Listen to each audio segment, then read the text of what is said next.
Kepala Dinas Kehutanan Provinsi Bali menghimbau masyarakat yang berada di kawasan pinggir hutan atau masyarakat yang melaksanakan aktivitas di dalam hutan untuk meningkatkan peran serta dan partisipasinya untuk menjaga dan mengantisipasi terjadinya kebakaran hutan. Kondisi ini dianggap penting mengingat hutan di Bali berpotensi sangat mudah terbakar, utamanya akibat kelalaian manusia.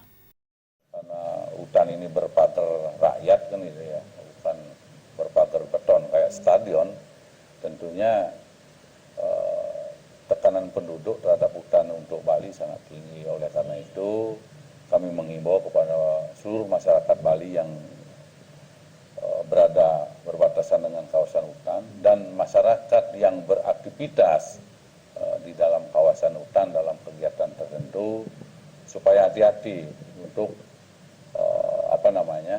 menyalakan api dan terutama kegiatan-kegiatan yang sifatnya berhubungan dengan api.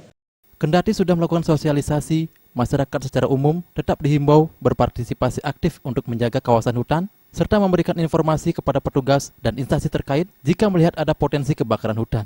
Sebagian besar hutan di Bali rusak karena illegal logging dan kebakaran hutan. Berbagai bentuk perbuatan yang berpotensi merusak hutan akan diancam hukuman pidana, termasuk aktivitas di dalam hutan yang memicu terjadinya kebakaran hutan. Pidana ancamannya apabila merusak, itu memasuki hutan tanpa izin, apalagi merusak, itu sama dengan illegal logging itu kita proses nanti. Sutejo dan Ngurahwire, Bali TV.